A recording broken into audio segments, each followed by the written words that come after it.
trophy. I was given out a trophy at the NHL Hockey Awards. And the guy who was giving out the trophy after me was a struggling young actor named Russell Crowe.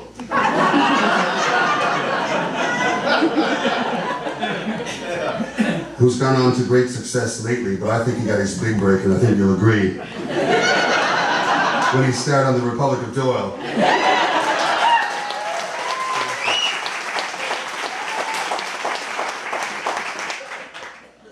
That's what really tipped the scales for him, I think. But I met Russell, and as it turned out, he was a fan of Great Big Sea, and he said, "Hey, would you like to come write some songs sometime?" And I was like, "Yes, Russell Crowe, I would."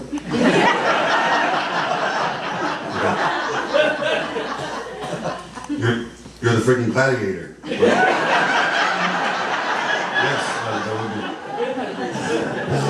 What are you going to say? No, I'm not interested in that.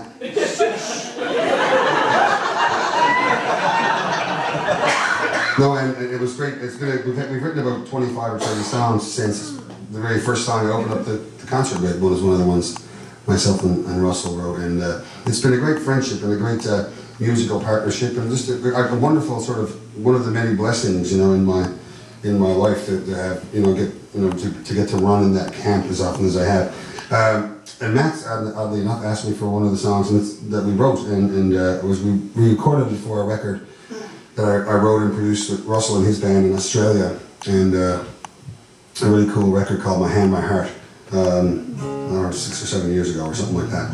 And this is the first song we wrote together, and it was one of the coolest things because writing with different people, you end up writing about stuff that you'd never write. You write songs in a way that you never would normally do, or you just learn so much. And this was one of the ones where, Russell, I generally write happy songs about, stuff, grand nights out, mice for my, girls and nights out. That's what songs are about, isn't it?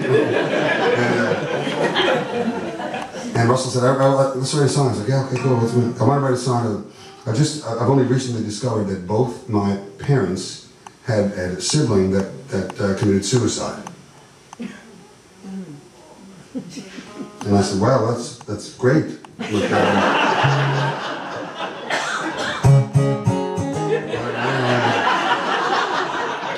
I'm serious. Like I was so nervous anyway, and all that kind of stuff. But it was just, we started talking about how to do it, and we came up with this next song, and I just thought it was a beautiful introduction to me. Like I was in my 30s, well in my 30s,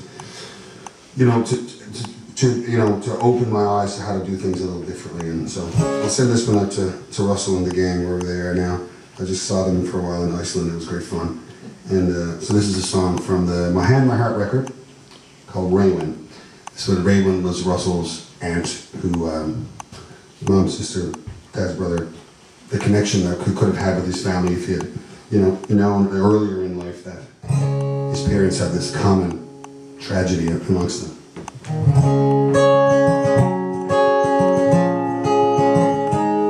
Well, there's a black and white photograph of Raewyn. I know the year and place that it was taken. It was Gosford before all the houses and foresters were still crowded footprints, often only your own. Over the sand dunes and into the mangroves, he gets his camera out, and that's where Uncle Peter goes. And he took this photograph of you with your wild hair. You're just back from America in your print top and your flares. So much light in your eyes, no one read the despair. A scream in the night, my mother shaking with tears. Her little sister was pouring down the stairs. Oh, Raewyn is no longer here.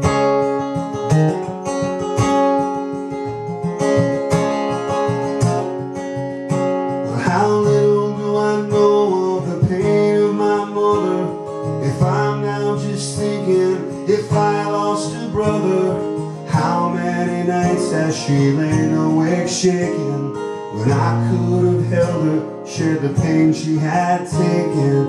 I should have held her and told her that I loved her. The son needs to say it when he loves his mother. And Jolly Jack Crow was out on the ocean. He's Charlie asleep alone, deep within the motion. And Jack's eyes hollowed from the inside, his life and heart had been pulverized, and guilt's not so loud in a bottle. But taking risks had bought 4 sons and good fortune. How would he know that was the tide his buck was leaving on? And nobody talked of beauty lost and undone. And everybody balked when we named our son. But it's time to stop blaming the Jolly Jack Crow, whose grief knew no boundaries and swallowed him whole. Fighting for the dead and fighting for his soul. And I love him more thanks to my Charlie Crow.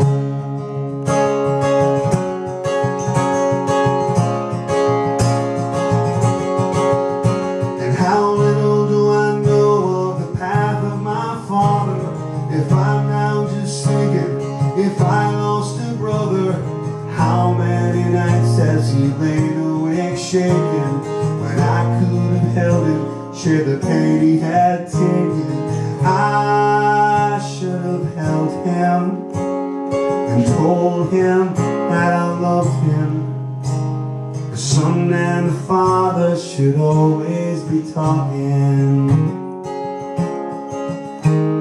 The son and the father should always be talking.